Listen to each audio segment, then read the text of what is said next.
Hello, ladies and gentlemen. Today, we have a special guest representing the Commonwealth of Virginia.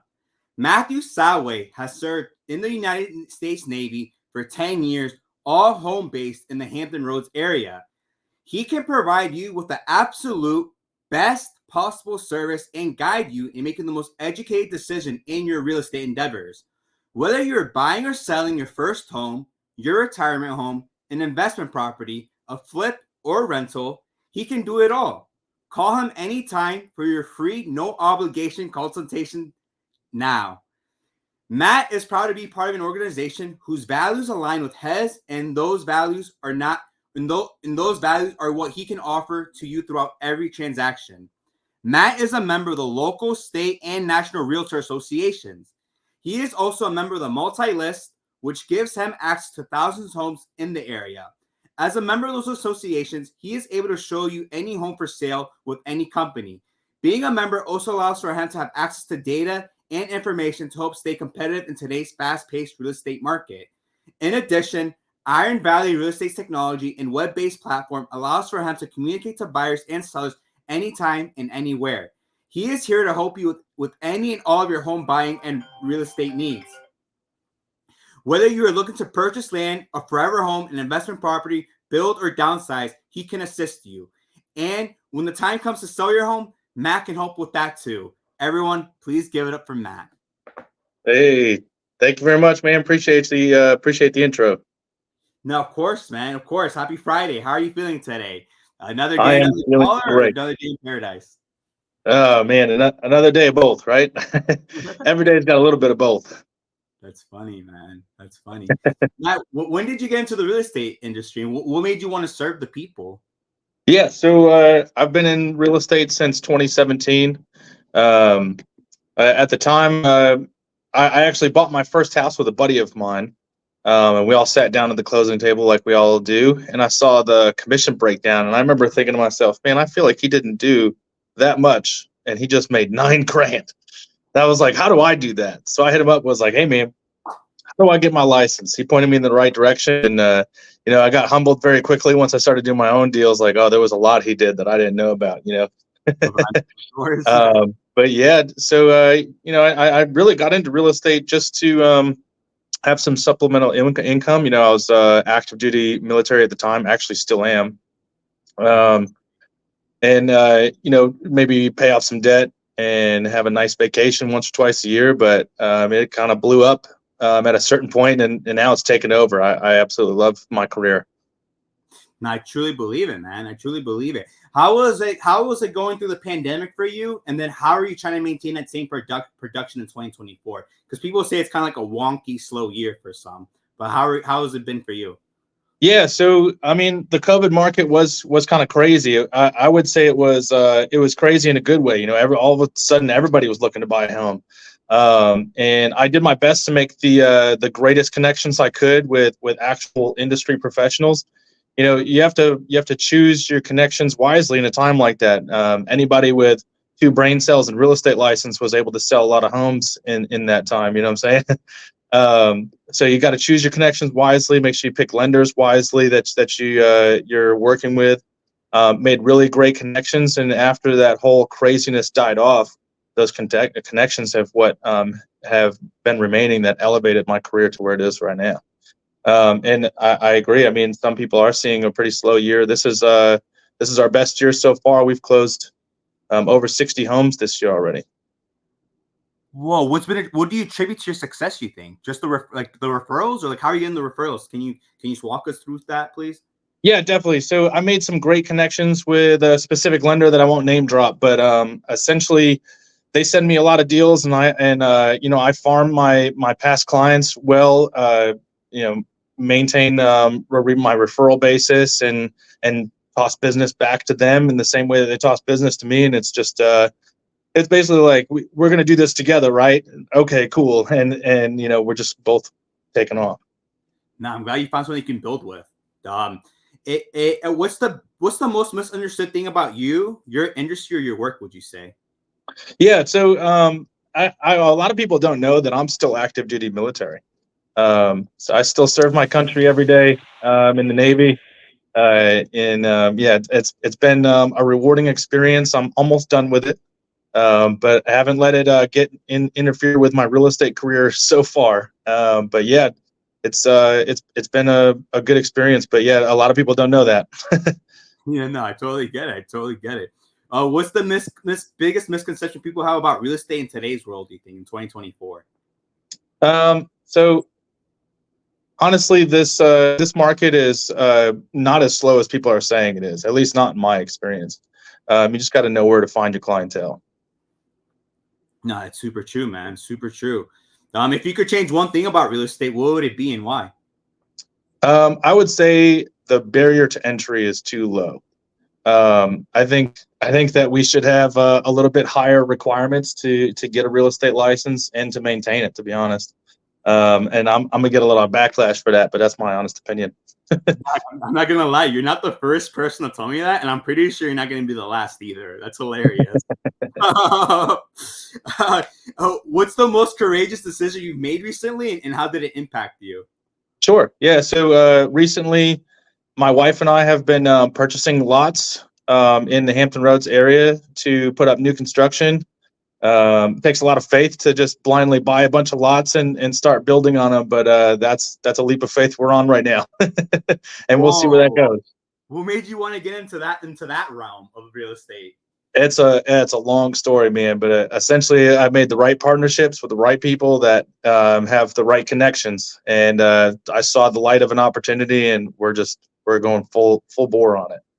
Now, congrats, kudos to you. I hope you manifest. I'm glad you have those synergies and you have that nucleus in place. What's the next big thing we should expect in real estate besides what's happening in August? Or you can touch on August too, for the people who don't know, your listeners, and how are you contributing to it? Sure. Yeah. So I honestly don't think that the effects in August are gonna have that much effect industry wide. I think it's going to be a lot of hype that's going to die off and in business as usual. The big difference is going to be the conversations that we have to have with clients, so they understand where commissions are coming from and all of those things. And like in Hampton Roads area, we have like 10,000 real estate agents here. And I guarantee you, most of them have never had that conversation with, a client about how they get paid. And I think that conversation coming to light is going to weed a lot of people that are uncomfortable having those conversations out.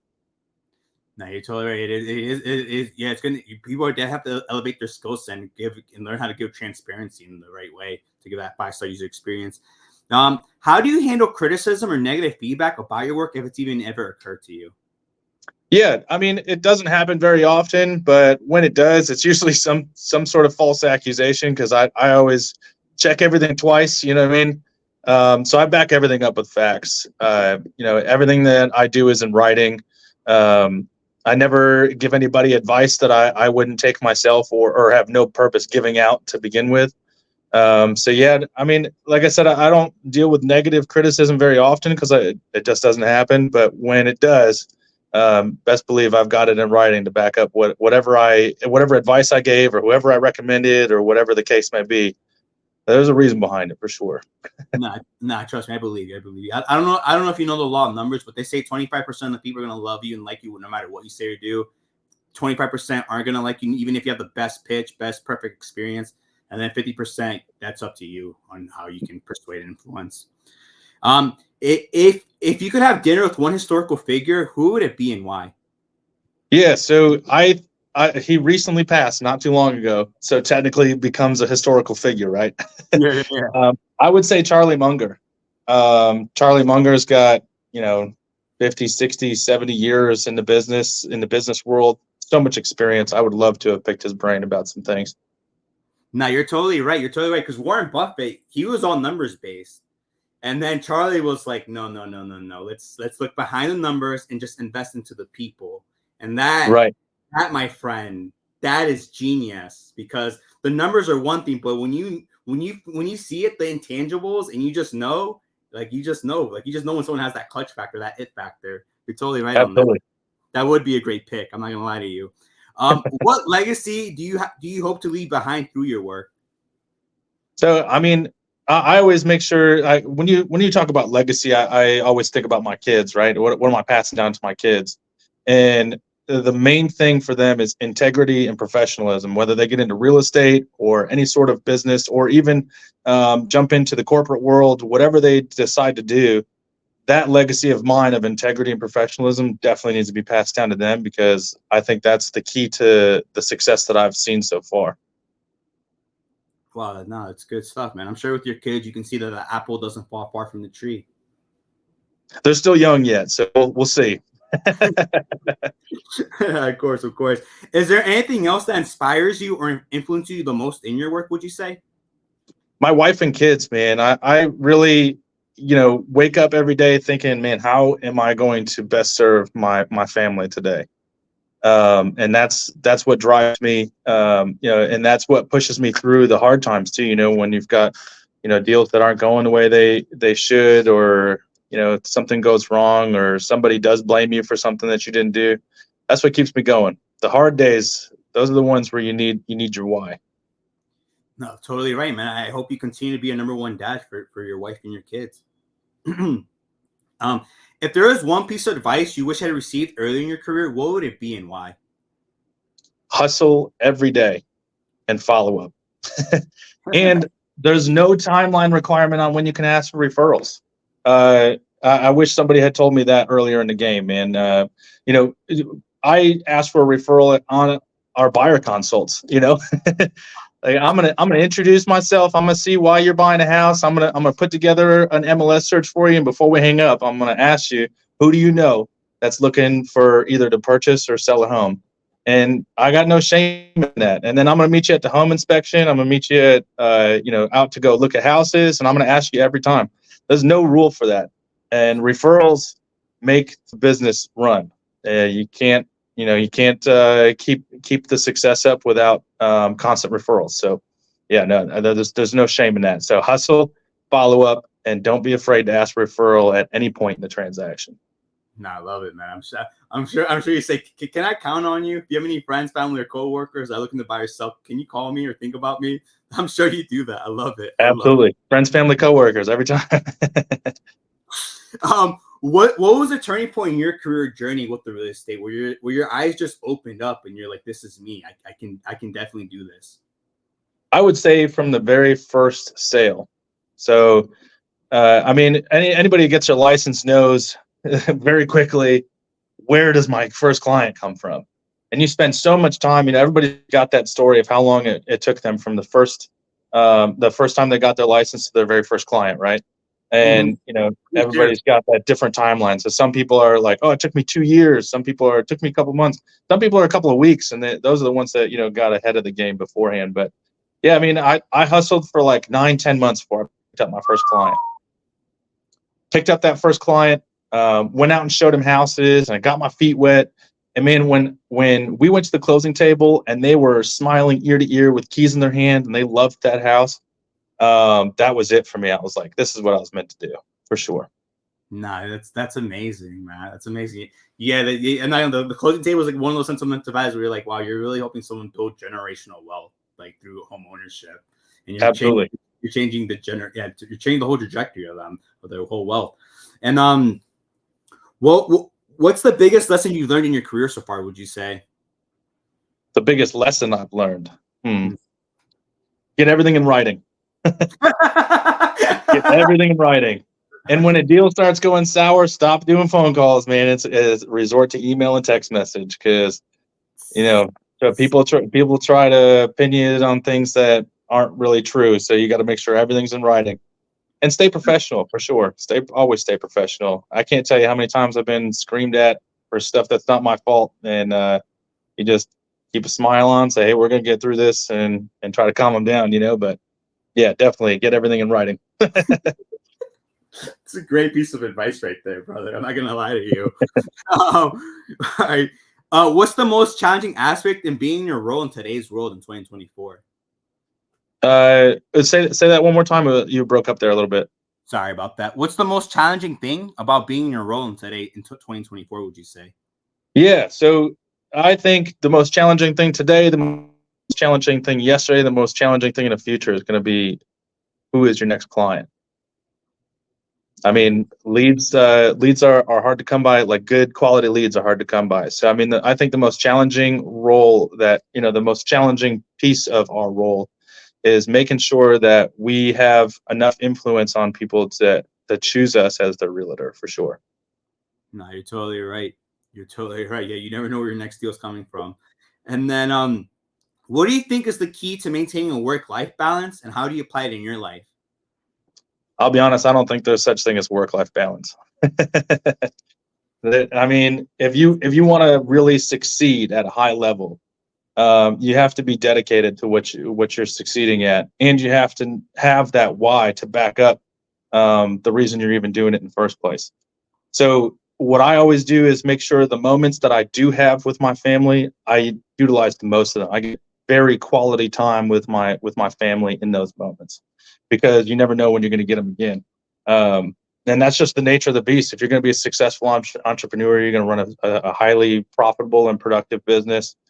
It just is what it is, man. It's nothing but phone calls and putting out fires and dealing with those things. So like I said, set strict rules of when you're available, when you're not, so that you can maintain those quality times with your family. But yeah, I mean, when you get them, utilize them and make the most of them. Thank you for sharing that, man. Thank you for sharing that. Now, what's your advice for someone starting on the industry in 2024? Like, what's the best piece of advice you can give them where, like, they can end the year strong and take off in 2025? Yeah, so I'm going to go back to find your next client. You got to think outside of the box. I recently suggested to a newer agent the other day, hey man, go to an apartment complex and just put out some flyers or meet people in the apartment complex, knock on doors, or whatever you got to do. There is if you go to an apartment complex with 200 doors, there is 200 potential home buyers in that building. There's probably four to six buyers guaranteed looking to Right. purchase. Exactly. Nah, yeah, you're totally right on that. Yeah, you guys just gotta get creative. What's your take on the future of real estate? Do you think better put this? How do you explain to somebody that's waiting on the fence for rates to drop, but what they don't know is their wage growth is only 3 to 4%. Their wages only go up 3 to 4%. The home that they like actually goes up 5 to 6 every year. And if rates drop, the home value is going to go up. Not only that, more people are going to come into the market to buy, pushing the prices up even higher. How do you explain that to somebody like in an eloquent way, would you say? Absolutely. Yeah. So I always like to say, this is really the perfect time to buy, because if you're going to wait for interest rates to drop, as soon as those interest rates drop, everybody that's got the same mindset as you is now going to be out in the market, and they're going to be forcing prices up, because now you've got 10 times more buyers out there looking at the same house that you like. I always say, buy the house you like now while it's $300,000. And yeah, you've got to suck it up for a few months while the interest rate sucks, and then you just refi. Sorry, I've gotten like 6 phone calls since we've been on this call. Sorry about that. Yeah, I'm sure you're a No, busy guy. no, you're good. You're good. I just keep having to hang them up. But yeah, I mean, definitely. Yeah, exactly. Yeah. So, yeah, I mean, do your refi when the house it has jumped in price now because the rates dropped. That same house 6 months from now is going to be worth 320, 330, and everybody's going to be wanting to buy that same house. So you're going to have to come out of pocket more with closing costs and go over asking price or doing appraisal guarantees. It's going to get nuts. It's going to look just like it did a few years ago, because there's going to be a feeding frenzy of all the people that were waiting, just like you're trying to. Not that, cause yeah, you're totally. I like the way you put that. Everyone has your mindset too. Like that's so true. And then, what's your personal goal for these next 5 years? Are you trying to build a team, or are you just trying to do this construction thing, or like what are your goals for these next 5 to 10 years? Yeah. So going back to your work-life balance thing, I do like to make sure that I have those quality moments with my family. So I don't think there's too much more growth in my future. I think we're going to do well over 30 million this year, and I'm kind of feeling tapped out. I've got a team of people that work for me, but I don't really want to expand that. I really want to figure out how do we leverage that into bigger and better, right? So that's why we're getting into the new construction space, and if we can do a few new constructions a year, that's only adding a couple of more houses to my plate, but adding a lot more income. So that's kind of where we're looking to grow into, and then invest into passive income. You know, real estate income is up and down, up and down. So we're trying to take the income we're making now, invest it into apartment complexes, mortgage notes, things of those nature that has steady passive income, and then you don't have to deal with the ups and downs like that anymore. No, you're totally right. You're totally right, man. What's your favorite book, podcast, or article that has a significant impact on your life or your work? Yeah, I would say the very first book I read that really hit home with me and started me reading more and really expedited my career as far as success level goes, the 10X rule. I watched Undercover Billionaire season 2 with Grant Cardone, and I was like, who is this loudmouth talking dude? Like, who is this? So I looked him up and I was like, oh, he's one of those public speaker type, you know, the motivational speaker type people. And I saw his book and I listened to him talk a couple of times on some YouTube videos, and I was like, all right, let me read his book. I read that book, and ever since then I was like, this dude's a genius. And really led me down a path of reading more. So reading more books, like business growth, personal growth, and led me down that path to where I'm at now. So that was really the first book I read. I was like, man, this makes so much sense. No, totally. Have you ever like driven in your car, or like have you ever been like watching TV at home and like have you ever pondered like what else you would be doing? Like, what if you could do anything aside from this? Like, what would it be and why? Yeah. So honestly, if I wasn't doing real estate, I would probably just stick the Navy out. I've done it for 14 years now. I'm very close to retirement if I were to stay in. Luckily, I'm in a position where I don't need to, so I am choosing to get out. But yeah, I mean, when I joined the Navy, my goal was to, you know, go officer. I wanted to be a pilot back in the day when I was young and had starry eyes, you know. But yeah, that was the original goal. And I think if I didn't have real estate, I would have stuck to that. No, totally. Wow, we flew through all the questions. Were you? Let's see here. When I'm 80 years old and I'm rewatching this, what life piece of advice can you leave with me? 80 years old and rewatching this. Man, always stick true to your purpose, and just focus on your why, because that's the only way you're going to get to that 80 years old and feel fulfilled. You never want to get to that age and look back and man, I should have bought more lots. I should have invested in this. I should have pushed harder in my career. I should have done whatever. You never want to leave anything on the table. So yeah, just fulfill your purpose. No, thank you, Matt. Thank you. Can you tell the people how they can get in contact with you? Give them your phone number, your email, and can you give them any last piece of words of advice, like any final comments, thoughts on you that you want to share? Absolutely. Yeah, so you can find me on Facebook. You can find me on Google. Those are the two main sites that I like to post on. You know, you can give me a call at 585-284-8185 or send me an email at salway.matt@gmail.com. And yeah, like I said earlier, this is a great time to buy. And you know, the inventory is still pretty low, so it's still a good time to sell too. You know, the market is not dead. Not at all. Ladies and gentlemen, in case you don't know, the country is actually short 6 million homes. Between 2010 and 2020, the construction wasn't that big because of the Great Recession. So what Matt is saying is completely true. Right now is the perfect time to buy because you can get a seller credit. Matt, do you have any last final words or thoughts you want to share with the people? Thank you so much for having me, brother. It was a pleasure to meet you over Zoom, and hopefully we'll get to meet in person one day. Yeah, 1000%. Hopefully, I don't know if you watch any ODU games. Maybe we can watch one of those. Absolutely. I'm actually I am a graduate of ODU. That's my alma mater. Go Narcs. Go Narcs. That's it. The Old Dirty representing. That's funny. Yeah, ladies and gentlemen, you just heard from a king representing the Commonwealth of Virginia. Please get in touch with Matt if you're looking to buy, sell, or invest. And Matt, it was a pleasure and honor to speak with you. Thank you very much, man. Have a good one. Thank you. Can you stay on the call one more minute? Oh, yeah.